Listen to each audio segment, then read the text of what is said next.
Good morning, everyone. Thank you for joining us today. We're really glad you're here. Sure appreciate it. I hope you and your family are warm and safe and well this time of COVID and ice and snow. I'm so excited that Ellie Schafer is joining us today. She's amazing. I'm thrilled about this interview. We're going to have a lot of fun. Thank you for being here, Ellie. So we're going to start in webinar format so we can tape the program, and please do introduce yourselves on chat. I want to help you guys get to know each other. In addition, we have our networking event on the fourth Friday of every month, and so on February 26th is the networking event, and this is a chance for you to get to know each other in person, so I hope you can join us. Quickly, I'm going to talk about Purse Power, and then I'll introduce Ellie. Purse Power is working to help women use their massive purchasing power to drive positive change. We believe that women, who make 80% of all purchasing decisions, if they would choose to buy from the companies that actively promote women, and we would do that in mass, and we could create a funding stream for battered women's shelters in the process, that we could shatter glass ceilings and change lives. So that's what we're trying to do with Purse Power. These calls started when coronavirus hit, and our intention is to connect you with each other, national leaders, and provide you with some support during this really rough time. I want to shout out to my investors that are on the call, I believe. So Danita Thomas, Lou Kerr, and Jean Kelly, thanks for being here. All right. So I'm going to tell you about Ellie. Please share your comments via chat, and then we'll ask questions later. Just jot them down as you have them throughout the broadcast, and then we'll give you a chance to ask them via the Q&A button at the bottom of the screen.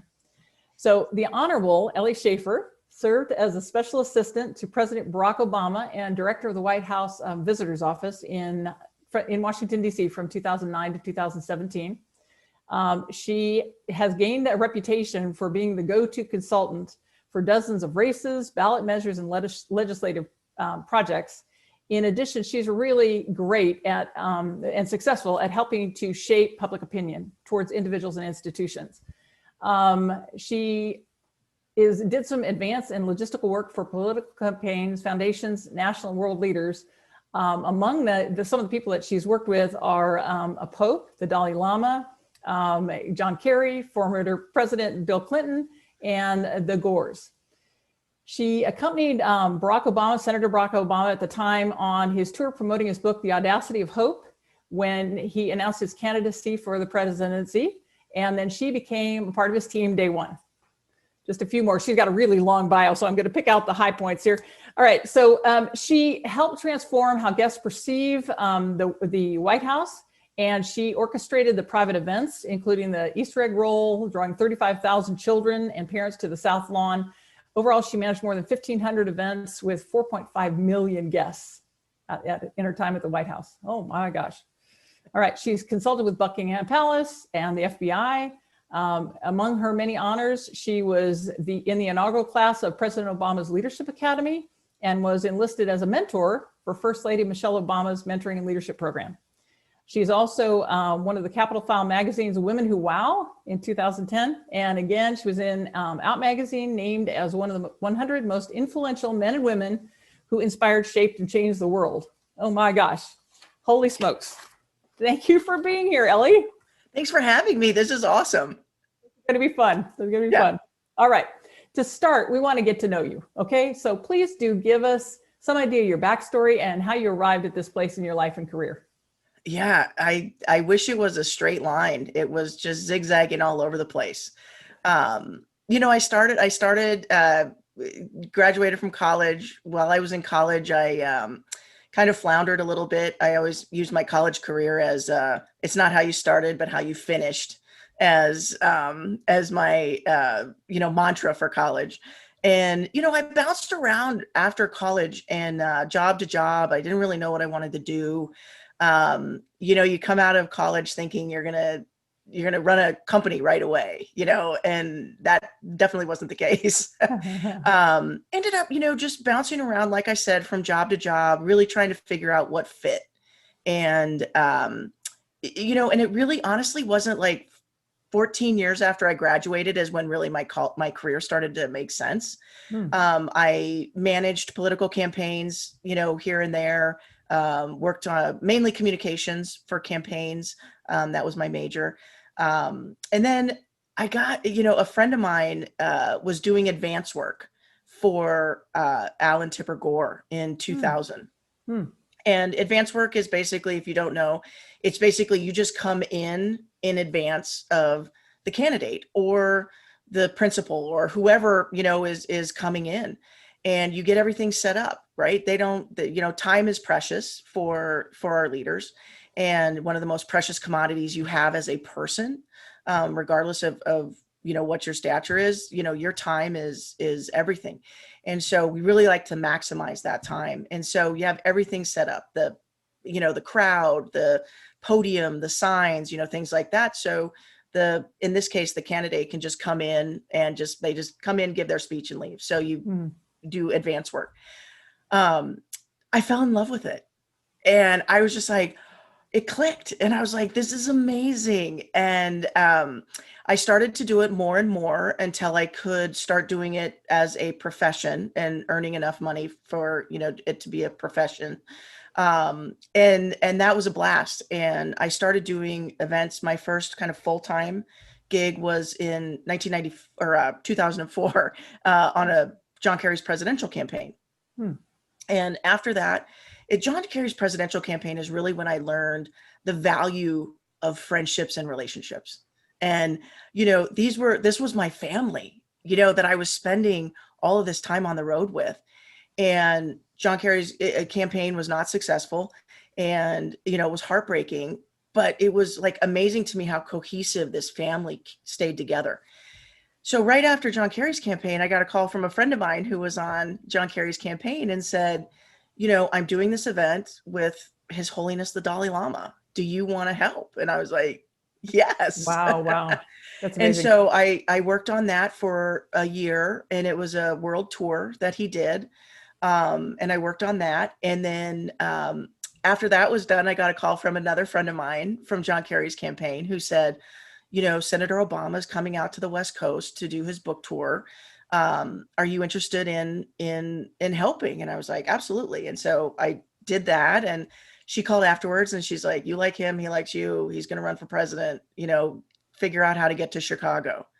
And so I wrapped up everything in San Francisco and packed up, threw most of my stuff in storage, rented out my house, and threw my dog and my computer and a couple suitcases of clothes in my car and drove across the country drove to Chicago and set up and ended up spending like 654 days on the road, I think is what we ended up counting. Wow. And worked on the transition team and then worked on the inauguration. And I was in the Blair House, which is the president's guest house. And the Blair House is where President-elect stays the night before they are inaugurated. And so I actually stayed in Blair House with the Obamas and handled their transition from private life to public life. And the move, the famous 45-minute, says 30 minutes, but it's 45-minute move from Blair House to the White House and getting everything set up. And then I spent 8 years as a special assistant to the president and director of the visitor's office. And it was just... I wish that my career made as much sense to me as it does to people on paper, but boy, there are a lot of twists and turns and zigs and zags. Oh gosh, it's been incredible. It's been incredible. Yeah. All right. So what was it like to be the special assistant to the president working in the White House? Yeah. What did you do? It was an amazing experience that I can probably never fully explain what it was. I mean, Sure. It was just my office handled, in the visitor's office, we handled the logistics, the security, and the communication for the 4.5 million people who came through the White House doors during the Obama administration.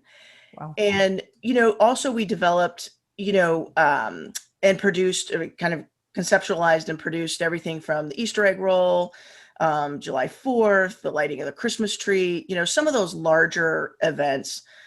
As well as the one-on-one events like the Make-A-Wish visits and, some of the special guests that would come in.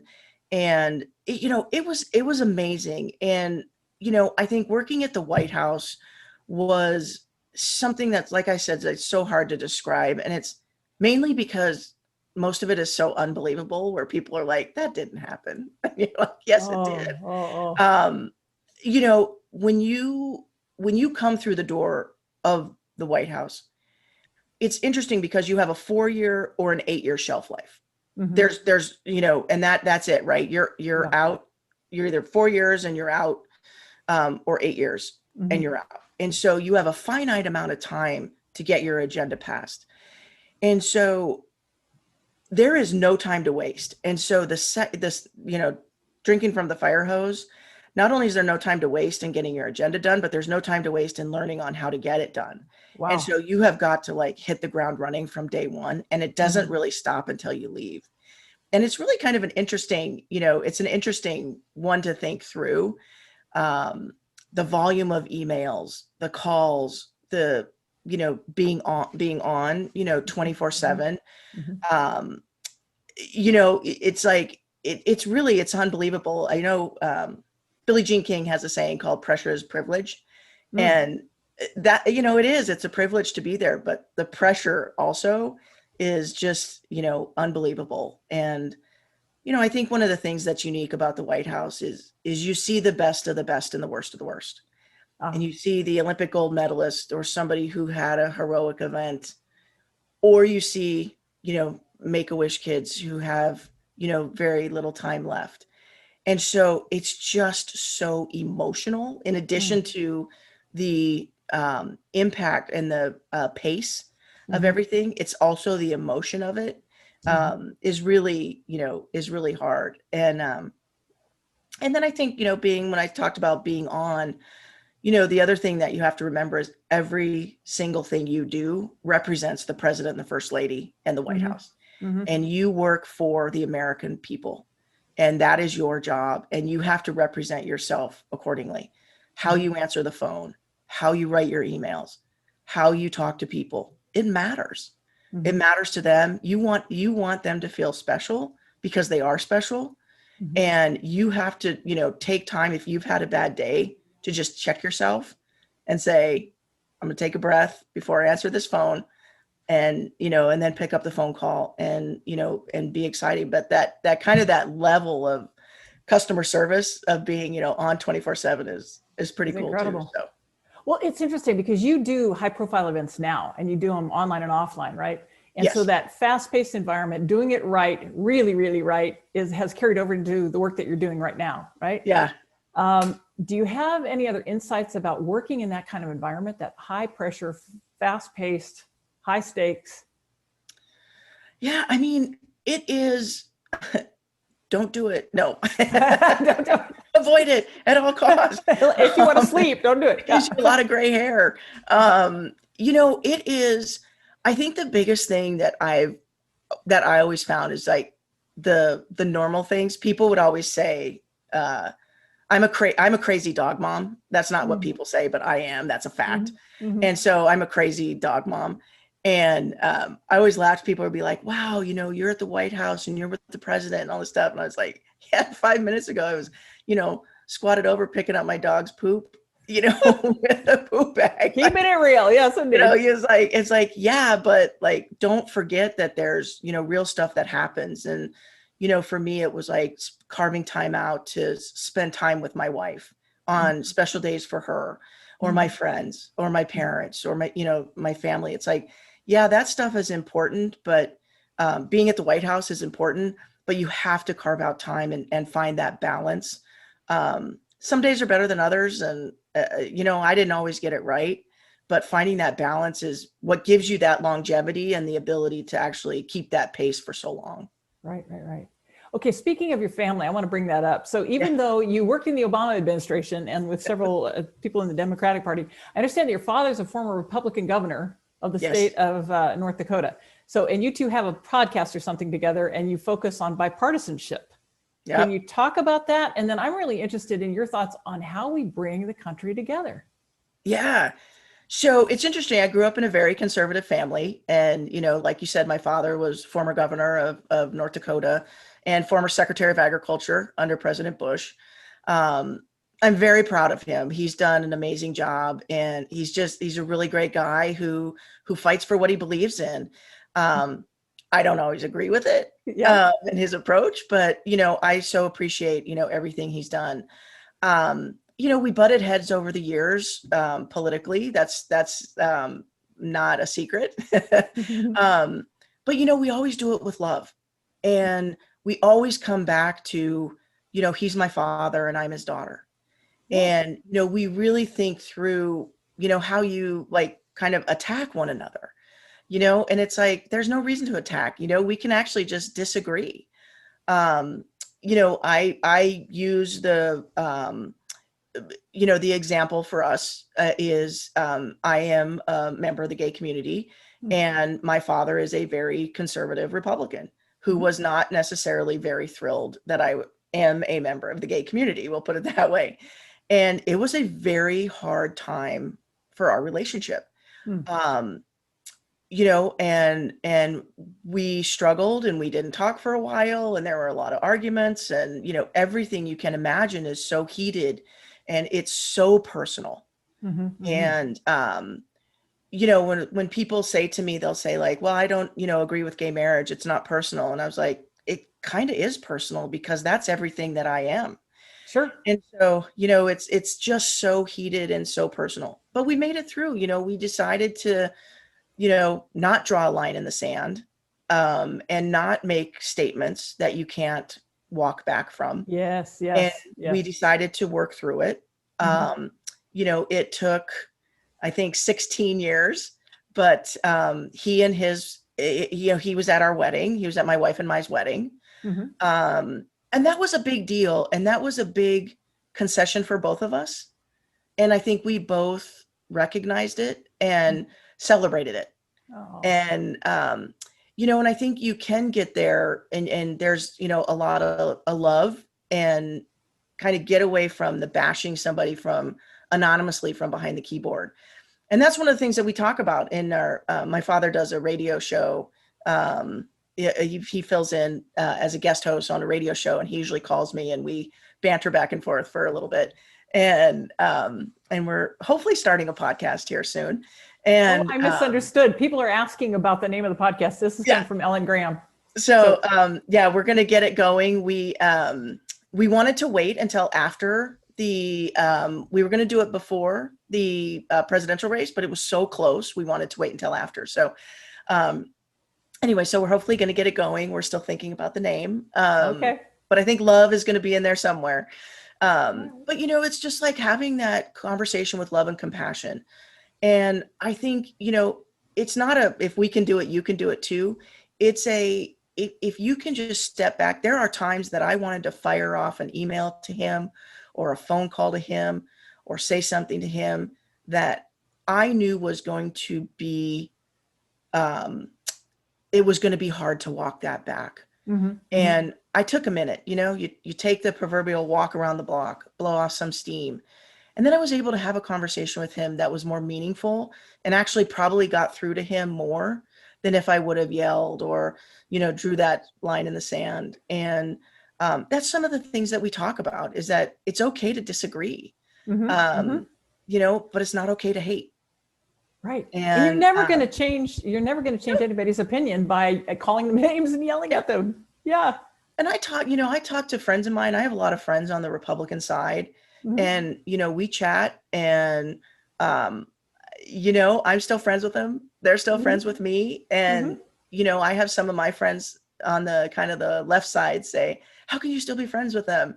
And I was like, well, they're still friends with me. So I guess it's okay for me to be friends with them. It's okay. And I don't necessarily agree with the decisions, but, it just makes me work twice as hard to offset their vote. Okay. Yeah. Well, so how would people find this? So if they do want to listen to this podcast, when you do it, what's the best way to find it? Probably by putting your name in and the word love, you think? Yeah, I think if you do, it's like it's Ed and Ellie Schafer. Right now, we did a bipartisan get out the vote message that was actually like fairly popular. I will make sure when we get the name and everything nailed down, I'll make sure I'll get it to you, and we can work on getting it out. Get the word out. Yeah. Okay. Perfect. Sounds great. All right. So do you think that there's any kind of role that female entrepreneurs and female business owners and leaders can play in ending the divisiveness? Yeah. I've always said, and I always think women make better politicians than men. Mm. You know, and I think we're more empathetic. I think we're very, you know, think through the big picture and the impact of how, you know, things are going to happen. And what the implications are of bills that are being passed, budgets that are being cut, you know, services that are being cut or services that are being added. You know, not just cut, but, you know, things that are that value add.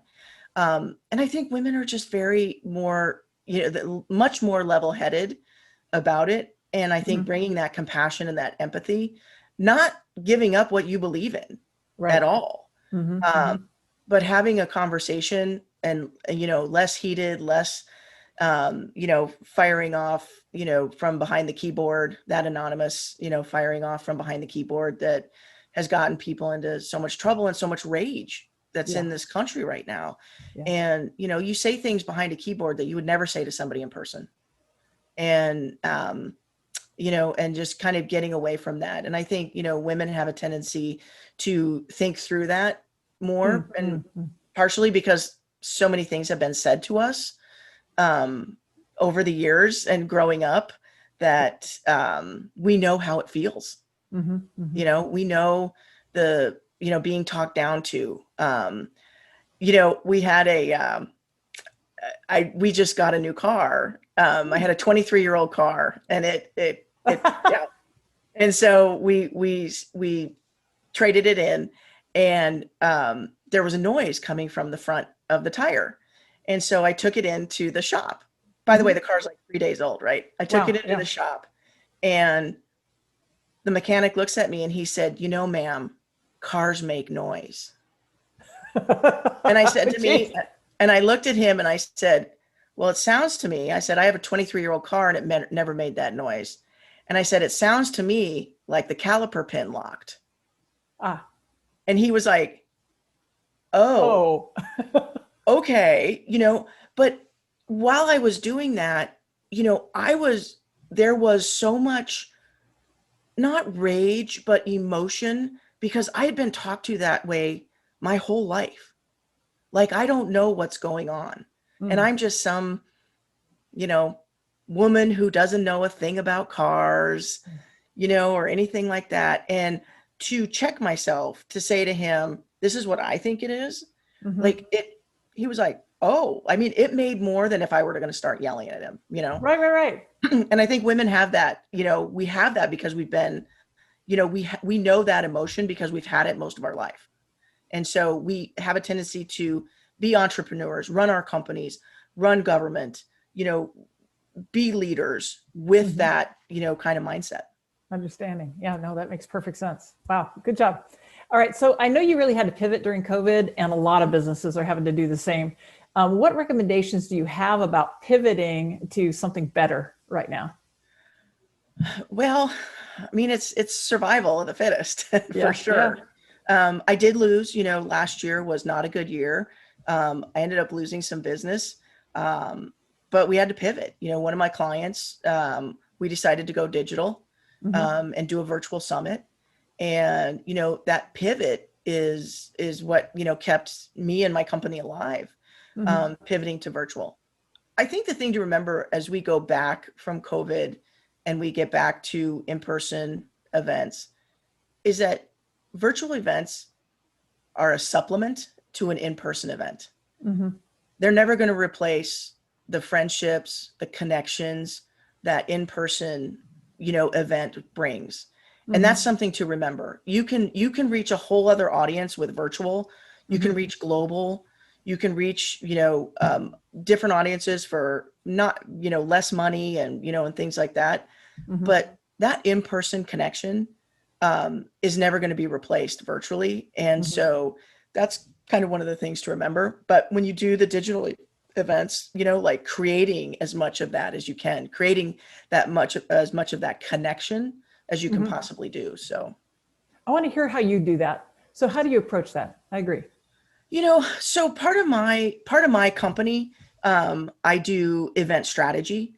So, you know, we sit down and we say, okay, what are we trying to accomplish with this event? Is it a customer appreciation event? You know, is it a sponsored event? and we need to show our sponsors some, various love throughout the event. Mhm. Is this an education event? Like, what are we trying to really get out of this event? And I think that's where you start, kind of drawing the blueprints for the event. I recently did a global summit, and part of it was this. It was a in-person event that goes on connections, that really, that thrives on connections. And so the CEO had asked me and said, I want to make sure that we do as much of that as we can, that we don't lose, the kind of the core of that event. And we did everything. We did chat rooms. We did as much of it live as we could. So people were able to ask questions in real time and keep that live, real in-person, feeling. We did what's called a night out, where they normally have this group normally has a big event, big dance party, and stuff and we ended up getting a bunch of musicians to do a concert essentially for us. And we had a vodka company started by a female, a woman-owned vodka company. She started her own vodka company. It's amazing. And we had her do a I'm signature. trying to remember the name. I've heard it. It's Fuji. Yeah, it's Fuji Vodka. And they're just, I think they're coming into California. They're in the East Coast. They're coming into California and Texas, I think, by March. So close to your neck of the woods. Okay. And so we had the Fuji Vodka folks, Chanel Turner from Fuji, do a signature cocktail for us. And then we did this music event, and it was very personalized, and we had the chat boxes open the whole time. And the people, the sense of community that it created with folks, and the concerts that we did too were also very much geared towards this group. So each of the singers like addressed them personally, and and talked about how we wish we could be together, at our yearly event, but we're doing this virtually, and talked about the summit that we were doing, and really personalized it. And people were just like, this is amazing, like we should do this every Friday night. Wow. But really creating that personalized experience for people, I think is important right now. The other thing you talked about the other day, which I think is really useful, is you pivoted and learned. You had a ramp and a half, right? And you did it. Can you talk about that? Because that's a part of this too. Yeah. We kind of joke about, men have a tendency to say, I know, yeah, I know how to do this, right? They apply for jobs that are far above what their skill level is. They say they've done skills, and we as women have a tendency to have our truth meter, a little more in check. I know what I'm doing? And so I, basically was like, yes, I can do this. I can do this event. And I spent hours learning. Yeah. I called all my friends because I didn't really have that much experience when I said, yes, I can do it. And I spent hours on the phone learning and watching events and spending time with production people. And, I would listen to a call and write down all my questions and research them, and then ask the production company the next day, what does this mean? Budget wise, what does this mean? Can we do it cheaper? Can we do it better? Is this the best route to go? And then I would talk to my friends who have done this. I was a big advocate of like, a lot of times, we don't like to ask for help. We as humans don't like to ask for help, thinking it shows weakness and vulnerability. And I'm a big advocate of it. So I was on the phone and with anybody who would talk to me, all my friends, and I was like, hey, you just did this. What worked and what didn't? How did this work for you?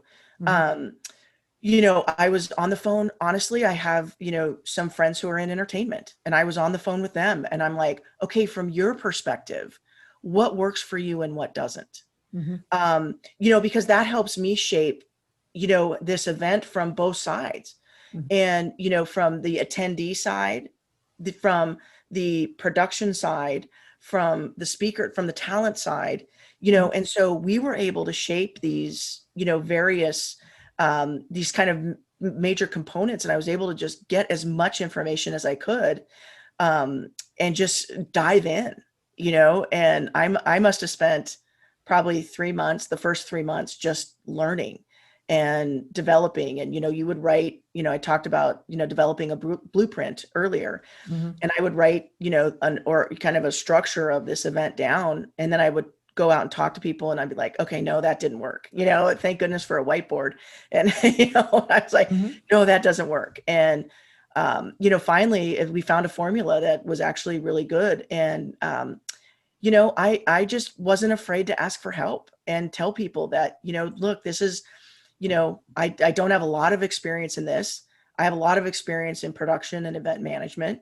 But I don't have a lot of experience in the online forum. Can you help me? And my friends were just absolutely fantastic. And they were like, yes, what do you need to know? And it was interesting. Like, one of the times during this time, we got into a little technical pinch, on an event, and I called a friend of mine, and he was like, we're ready. We're standing by. If you need us to help, like, let me know. And we ended up getting it sorted out. But it was just like, it was so amazing because, the other thing too, when you ask for help, those folks are bought into your success as well. Yes. Right. Yes. And so they are now rooting for you because, that advice that they have given you they're seeing the fruits of their labor as well. And so this is my buddy. He was just as invested as I was in this event. And he was so excited, and he's like, I'm so glad you got it worked out, and you didn't need us, but we're here if you do. And, and it was really great. And to have that, and to ask for help, and to be able to pivot. And, I'm not afraid to say, if I know something or I don't, and, go out and get that help. So that's a really important message. And I think that's a strength we have as women, is to rely on our network. That's part of what we're trying to do here. That's excellent. Thanks for sharing that. I appreciate it. Yeah, of course. Okay. So I'm interested in knowing some of the techniques you use to make sure that events go off without a hitch, and particularly in the digital world. Yeah. Yeah. Me too. No. I think it's some of the things that I learned in the White House, which is, it's not just plan B, or I should say advance in general, because I learned this far before I was at the White House. But it's like, you don't just think through plan B, you think through plan, B, C, D, E, and F. Right. And think through what could absolutely go wrong, and my wife gives me a bad time because she's like, man, your mind, when something happens, like, you just go, like, you think through every case. We recently had a emergency construction project, and those are always, the best kind, right? And they give you the most stress. And I mean, we hadn't even talked to the contractor yet to find out exactly what the extent of the damage was before I had gone through, every scenario to include, or I should say, including reaching out to our mortgage broker and sent her a note saying, if we had to take out a construction loan, what does that look like? And my wife was like, we don't even know what's wrong. And you have like already gone, thought through all of these different, scenarios. And I think that's one of the things that through with the virtual events, of course, electronics are always the big one, right? What if the power goes out? What if the internet goes out? But there's also like other things, lighting, sound, backgrounds, noise. We were doing an event. This is the truth. We were doing an event. We were getting ready to do a interview, and one of the person who was interviewing was in Hawaii, and he was interviewing the person in New York. So we were so excited because we got the time thing worked out. We got everything. And our interviewer in Hawaii dialed in, and he's in his office. And we're like, you're supposed to be on the lanai in Hawaii, like with the palm trees and the ocean. And that's what the heck? his house. That's where his house is. And we were just like, we had done all the tests, and everything. And he said, my neighbor started construction and there's no sound. And it was like a jackhammer, and so he's like, I couldn't do it.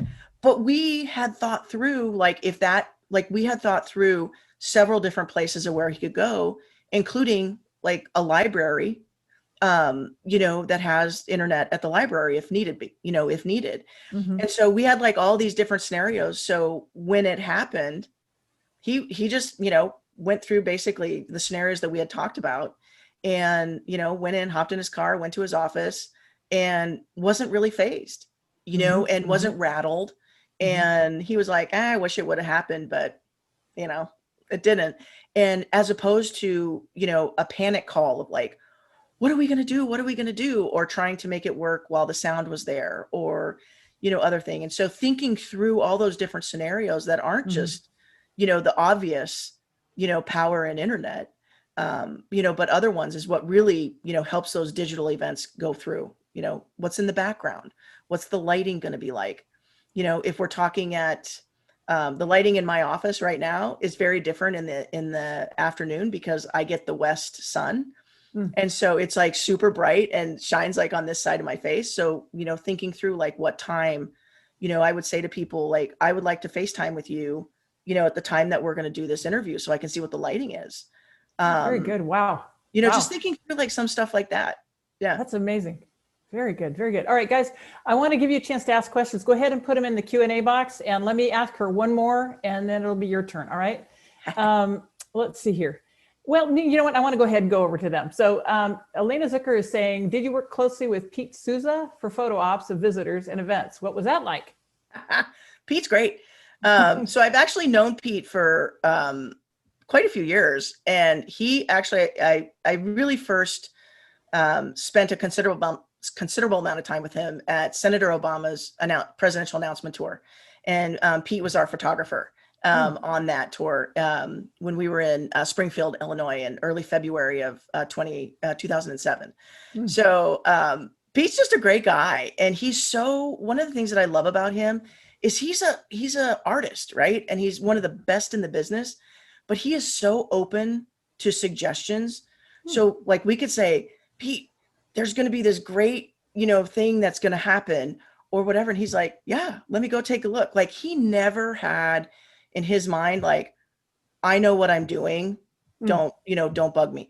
And kind of getting back to, on what we were talking about, with learning, Pete really had the iPhone, when you think about it, wasn't as prevalent as it is now. It had just been released in 2007. So when we came in, it was just a mere, 2 years old in 2009. And Pete really went into like, he started Instagram, right? Or not, he didn't start Instagram. He started the Instagram for the White House. Oh, wow. But he learned, the art of the iPhone versus the camera and the action shots and what would go over on social media versus what needed to be an official photograph. And I thought that was really great because Pete he was so good about, listening and he's just an overall great guy too. He takes great photos. Yes, he does. Yes, he does. All right. Okay. Let's see here. So we talked about the podcast. What was Michelle Obama like to work with on events? This is Elena again. Yeah, she's great. I will say she is just,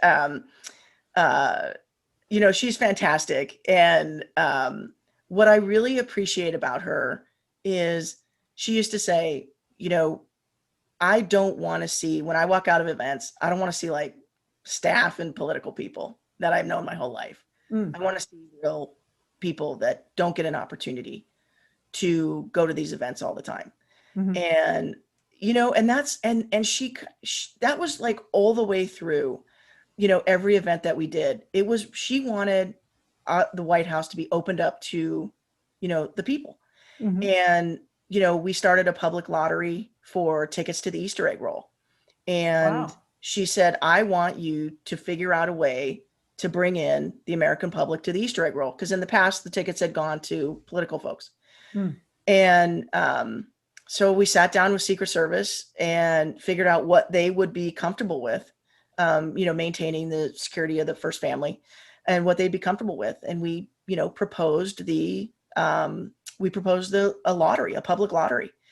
And she loved it. And she was like, yes, this is amazing. Do it. And it was so much fun. And a majority of our tickets for the Easter egg roll used to go through public lottery. and anybody could apply. Wow, And that's great. yeah, and you have an opportunity. You're there on the south lawn of the White House with the president, the first lady walking around just like everybody else. And that philosophy she carried through with every event that she did, and even through, I worked with her on her Becoming book tour. And that was at every event, that we did there too. So. Wow, that's amazing. It's a nice insight about her too. That's fantastic. All right, so Kristen Garcia is saying, it seems like you really have a way of connecting with the value and impact of an event or program and that it creates for your audience. How do you tap into that for different communities? Yeah, so a big portion of what I do in addition to event strategy is public engagement. And, thinking through how do we do outreach to these various communities, because they're different, right? Like there's some communities that don't have internet. And so using the Easter egg roll as an example, we always made sure that the Easter egg roll lottery, which was done via internet, was done over multi-day periods, that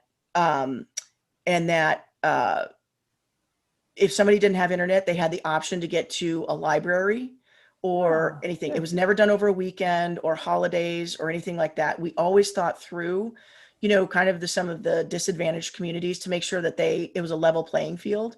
And that's kind of with everybody too, like going through and really connecting and going into the community and saying like, hey, we need to get to this community. We want to make sure that they are represented at this event. We want to make sure, whether it's, a community, a technology community, and they need to make sure that programmers are reached out to, or engineers are reached out to, or an event that's a community event that needs to make sure that all, members of the community are represented, kind of thinking through that. And then I always say too, using kind of the old fashioned campaign field dog, where you go out and get them, you go out to the community and get them. You go to community centers, you go to other places, you put up flyers, you talk to members of the community, you talk to churches, you talk to, the various locations, and, and you go out and let folks know what event you're doing and why it's important that they're there. I think, a lot of times we see events and we don't understand the importance of why it's important to us, and it's like, oh yeah, so-and-so is having an event. And they're like, do you know what that event is? And they're like, no, I just saw, an advertisement for it. And then you let them know and they're like, oh my God, I want to go. Yeah. And that's kind of stuff that's important, is to also let them know why that event is important to them. And that usually helps drive, communities there. That's a really good point. We try to do everything online and we miss out on a lot of people because of it, I'm sure. Yeah. Okay, so Deborah Love Bradshaw is saying, what are 3 everyday rituals or habits that help you to be so successful? Walk my dog. That's one. She keeps you like, trying to be like so calm and cool, and your dog like barks at another dog or poops on the sidewalk or something like that. It always like keeps you humble. Yes. Walk my dog. I do try to take a few minutes and think about what I'm grateful for every day. Yes. And I think through, everything from, I'm grateful that the construction project wasn't as bad as we originally thought it was going to be, to my health and the health of my parents. And my mom recently had a transplant. And so, and I think through about the graciousness of the family that donated the organ for her she could live. And I think through, the pain and suffering they've gone through and how grateful I am that their selfishness helped our family. And I think through like all of those various things. And then, probably like my third one, and I know this is going to sound, it's like, I laugh a lot because you have to, and I laugh at things that happen, from tripping down the stairs to, to something that happened in an event, and you're just like, whether you saved it or it happened and you just had to roll with it, laughing, I think, about stuff, and it takes the pressure off of you individually and collectively to understand that you don't have to be perfect, and you don't have to have everything right. Yes. It can be okay, and I think we, especially as women, put so much pressure on ourselves to be perfect, and to understand that it doesn't have to be that way, and that mistakes can happen. They don't have to be detrimental, and it's okay. And everything worked out just fine. You think through, I have a lot of pressure on myself about being late. And part of it stems from, advance in the White House, and which runs on a very, tight timeline. And, I get late and I start getting worked up. And then we'll get to the olden days pre-COVID, but we would get to like a dinner or a party we were supposed to go to or something. And I'd be like so stressed out. And it was like, half the time nobody was there either. Yeah. Because everybody shows up late. But like taking that pressure off yourself and laughing a little bit is probably one of the things that, gets me through each day. I appreciate you saying that. I really do, because we are hard on ourselves, and those stories that we tell ourselves will kill us. Yeah. They really will. And yeah. And I laugh, there's a couple of times that things have happened, and my friends, we still laugh about it. I mean, like my work friends, and they're like, do you remember the time that this happened? And we just we'll just chuckle, like double over laughing. And like kind of one of the things, and I'll just tell you real quick, is we were in New York and we were in a motorcade, and the motorcade driver in New York, the motorcade has to wind around a block. And it was the UN. There's how many motorcades there, and we were going one direction, and the motorcade driver picked up another motorcade and went this direction with the staff. So this was years ago, I was with Senator Kerry and like a couple staff, and we were going this way to NYU for a speech, and the rest of the motorcade was going the complete opposite direction. Oh, wow. Everything was fine. Like we made it on time. There was no delay. We found the motorcade. They got back to NYU and all that stuff. At the time, it was like catastrophic, end of the world. It is one of the things that the people involved we still laugh about it. And we were laughing about it then, and we laugh about it now.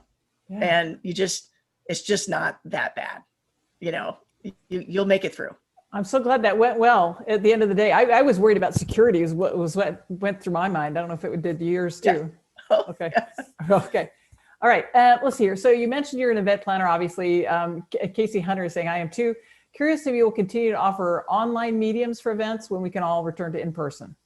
And is it worth it? Why or why not? Yeah, I think it's a good question. It's something for us to ponder. I think in-person events are great. I think that's what they're meant to do, is be in person. It's where you make your connections. And as I said earlier, I think virtual events can supplement that, but I don't think they should replace them. I think it's, having that connection. And I just, that's how Donna and I met in person at an in-person event, and got chatting, and we continued, our relationship. If it was virtual, we wouldn't have had it because of the circumstances. No, right. she was a stand-in for Michelle Obama, but because of my height. So yeah. And but it was you have that connection, and that's what those events are scheduled to do. So I hope that virtual doesn't replace in-person events, that it just supplements them, and that in-person stays. Very good. Very good. Okay. Case is also asking, what additional skills should someone develop in order to be successful at managing high profile public events? Details. Yeah. That is the biggest thing, is the devil's in the details, and, and not to be defensive. And I know that sounds funny, but I think, oftentimes we're like, hey, I was getting to that, or I thought of that. But, people are looking at something in a lens that you don't necessarily look at. It's kind of like one of those ones where you can look at a puzzle and you're stuck at the puzzle. And then somebody comes in, they're like, oh, here's the piece. And they put it right in, and you're like, I've been staring at that for a week. But, somebody looks at something with fresh perspective, fresh eyes, and a lens that you might not be looking at it, and learn from them. because you develop a great partnership and you guys start thinking as one mind, and it like doubles the power, and it's awesome. That's a really good insight. It's a really good insight. Okay.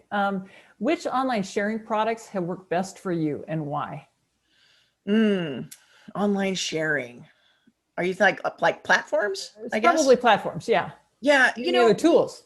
yeah. So, a couple, we used the Pathable platform for our summit, and I thought it was actually really good. Mm-hmm. I thought it was really good. It was developed by a bunch of psychologists who used to work for Microsoft. Huh. So it's very much like plug and play from the event attendee side. And it's colorful and it's simple and that kind of stuff. It's a little clunky on the backside of loading stuff up, but you get used to it.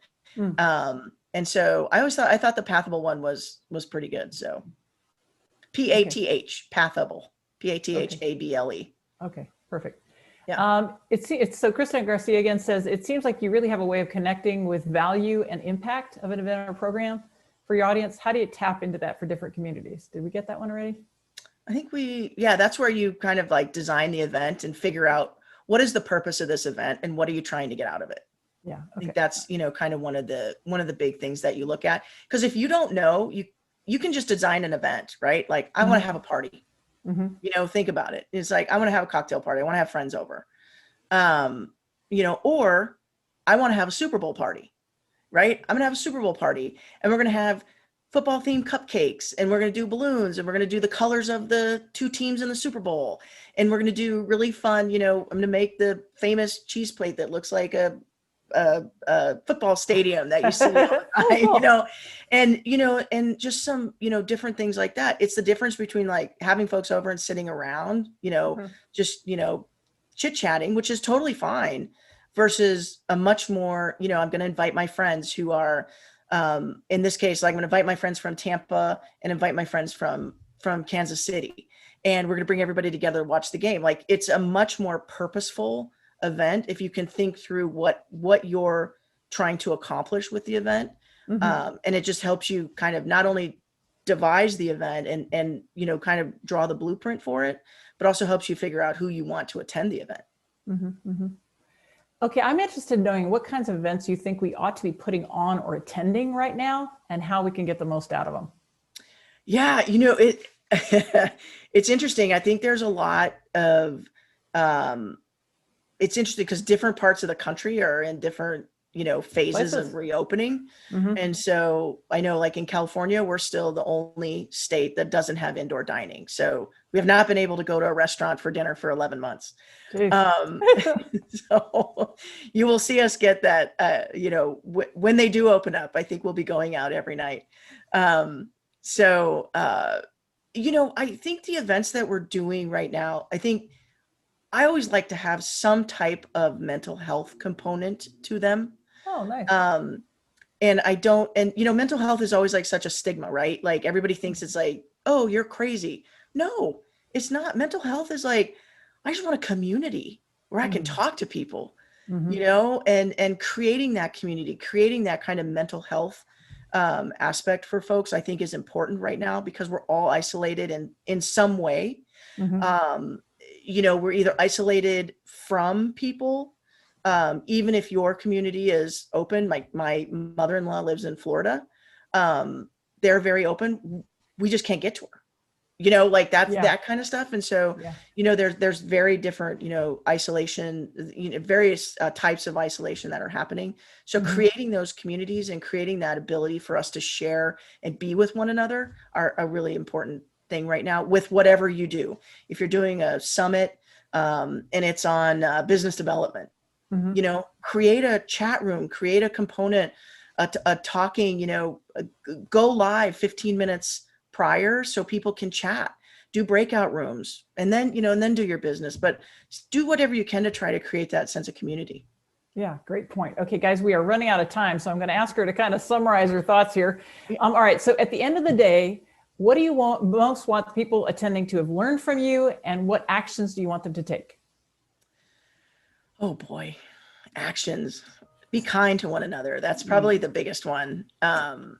that I've said. I would say, um, be flexible. That's, what I wanted you to learn, from today. Be flexible, ask for help, laugh a little. Life is not an Instagram filter. We are flawed, we are imperfect, and it's okay to show that. We do not have to touch up every picture. It does not have to be perfect. We don't have to have and you don't have to share your whole life on Instagram either, but life isn't, an Instagram filter, and that's okay. I think, some of the other things too, like it's okay to, have a bad day. Don't beat yourself up. So that one bad day rolls into another bad day, and it's like compounding interest. It just kind of stacks up on top of each other, and you can't get out of it. It's like, hey, you know what? It happens. And, like I said, ask for help, share your struggles. Let's lean on one another. That's what we're here for.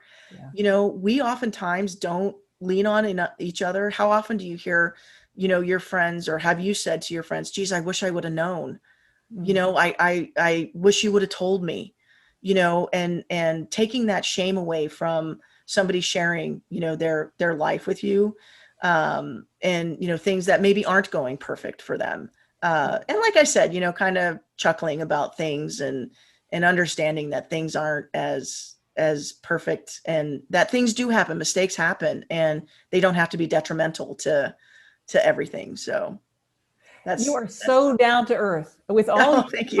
Oh my God. And you are down to earth, and you're honest and authentic. And I really appreciate that about you. I really value that about you. Thank you. Yeah. Okay. One last thing. Any final comments you want to make? I think, for me, like, one, if you need anything, South Lawn Strategies is here to help. If you need event strategy or, anything like that, that's one. I'm also happy to, share advice, or if I can do anything to help anybody in, the Purse Power community, I am here for you guys. And our friendship now is going on 3 years. Yeah, something like that. I think 3 years. Yeah. Mm-hmm. And we met, I randomly picked Donna out of a convention floor full of women and asked her for help. And it's created this great, friendship that we have. And I think, really just relying on one another. And, but yeah, and if I can be there for you personally or professionally, I am happy to. No, thank you so much. Yeah. Thank you so much. Thank you for being here, for all of your insight. Deeply appreciate it. You've been fantastic. Yes, of course. Yeah. All right. So I want to just close this up here. Thank you again. Thank you for all the attendees, guys. I appreciate you being here. You did a great job on the questions today. Thank you so much. Upcoming guests, we've got our networking event on February 26th. Please come. The price of admission is to bring a friend. So the bigger this gets, the more value there is for all of us. So I hope you join us. On March 5th, I'm going to have Nancy Parsons come speak. She's the CEO and author of Fresh Insights to Ending the Glass Ceiling. And women are creating the glass ceiling and have the power to end it. She's amazing. She's a researcher. She talks about how women get in their own way when they're trying to get to the top. And we'll learn more about that. I also want to plug Luke Kerr's Pearls of Wisdom, the 30th anniversary of the Women Business Leadership Conference, again on March 3rd and 4th. Best program I've ever been to. I go every year. Please sign up for a directory listing if you meet our criteria. Please download the Google Chrome extension on your Google Chrome browser, and it will show you the women-owned, women-led businesses as you shop online. So you'll pull up a listing on Google, you'll see the Purse Power logo near it. That means it's a woman-owned or women-led business. And in addition to that, we've got apps. I would appreciate it if you please do try to buy from women and support each other. Like and share our social media pages, and please let your friends know about this broadcast every Friday at 10 Central. All right, Ellie, any final comments? Anything else you want to say? Thank you for having me. That's the biggest one. And I was looking at Susan's question about how do you learn to laugh? Mm-hmm. You find the most absurd thing that happened to you, and you just have to laugh about it. That's all I can say is that, we have to lighten up on ourselves, and we have to give ourselves a break. That's the biggest thing. When my kids were small, I've told people I have triplets. Okay. When they were in the middle of the night, one night, they were getting sick one at a time. So one got up and got sick, and then I washed them off, put them back to bed. The next one did. This happened like 2 or 3 times. I finally said to myself, all right, you can either laugh or cry. Laugh. Exactly. And sometimes it's easier to take the other route. But it's better for your overall mental health if you take the laughing route. Absolutely. Absolutely. All right. Well, thank you again. You've been wonderful. Hey, thanks for having me. Take care. Okay. Okay. Bye, everybody. Have a good week. See you next Friday.